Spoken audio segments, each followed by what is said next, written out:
రైతులు అందరూ బాధపడుతున్నారు. ఇలా ఎందుకు కాంగ్రెస్ కు ఓటేసినాము, మళ్ళా కేసీఆర్ రావాలని కోరుకుంటున్నారు. సో 6 పథకాల్లో ఏ పథకాలు వచ్చినాయి? 6 పథకాల్లో మీకు కూడా తెలుసు, అందరూ తెలుసు. వాళ్ళ ఉచిత బస్సు ఒకటే వచ్చింది. తులం బంగారం తులంలోనే ఉన్నది, ఇంకా బంగారం రాదు.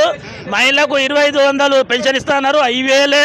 స్టూడెంట్స్కు నిరుద్యోగ భృతి ఇస్తున్నారు, అది ఇవ్వలే. పిల్లలకు స్కూటీ అన్నారు, అది ఇవ్వలే. ఏది వాళ్ళు చేయలేరు. ఇక వాళ్ళు గవర్నమెంట్ మొత్తానికి కాంగ్రెస్ గవర్నమెంట్ ఫెయిల్ అయిపోయింది. మళ్ళా జనాలందరూ తెలంగాణ రాష్ట్రం అందరూ మళ్ళా కేసీఆర్ గారు రావాలని కోరుకుంటున్నారు. కేసీఆర్ ఏం పనులు చేసిండు? కేసీఆర్ గారు చేసిన పనులు అన్ని చెప్పకుండానే చేసిండు. అన్ని మన మేనిఫెస్టోలో పెట్టలే. కళ్యాణ లక్ష్మి, షాదీ ముబారక్ మేనిఫెస్టో పెట్టకుండానే ఒక ఆడపిల్లకు సాయంగా 1,00,000 రూపాయలు ఇచ్చిన ఘనత కేసీఆర్ గారిది. ఎన్ని పథకాలు తెచ్చిండు. దళిత బంధు తెచ్చిండు, బీసీ బంధు తెచ్చిండు, అన్ని తెచ్చిండు.